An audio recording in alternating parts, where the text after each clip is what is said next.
In this quick tutorial, I'm going to show you how to use the vinyl break effect in conjunction with slip mode on the Pioneer CDJ2000 Nexus.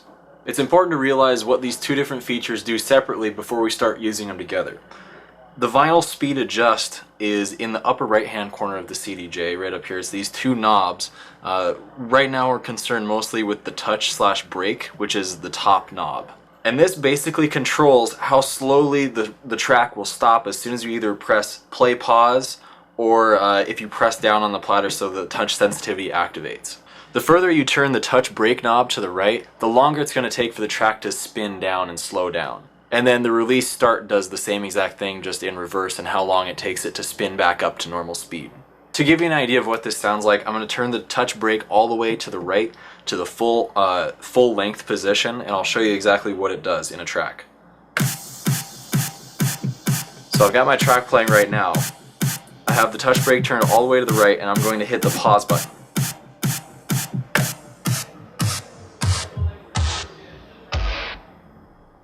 So it does just like you'd expect, and does the same thing if I press down on the touch sensitive platter.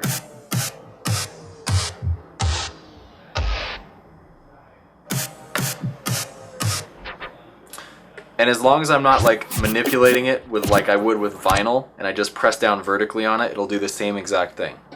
Since this changes the tempo of the track, it's not really wise to use it unless you're completely done with the track and you're fading out of it, or you're using it to end a set, something like that. But where it really becomes useful is when you use it in conjunction with slip mode on the Nexus.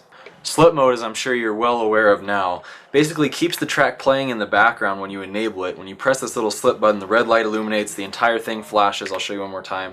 Whole thing flashes, and it's the slip mode turns on in the center little ring. So while you're playing it, even if I stop the track completely, the red ring keeps rotating on the inside, and when I resume playing, it'll keep playing as if I had never even touched the stop button to begin with.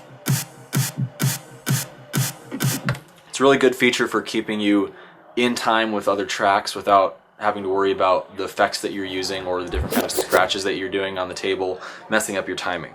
So we can use this to help us make a really cool effect out of this vinyl touch brake effect. So I've activated slip mode and I've turned the touch brake knob to about the 12 o'clock position.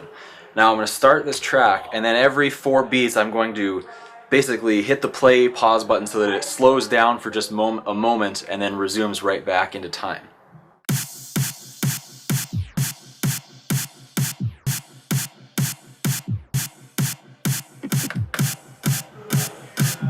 So it does kind of like a cool little slow down effect, but then it picks right back up as if I'd never even touched it to begin with.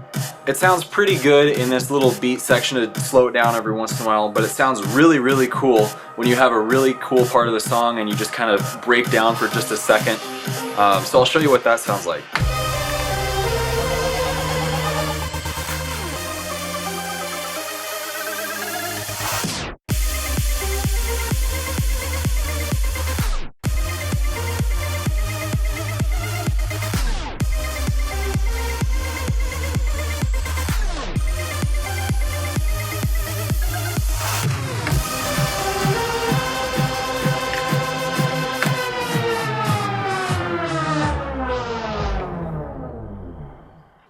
So you can see you can do this kind of like in rhythmic patterns in conjunction with hot cues even to make your mixes a lot more lively.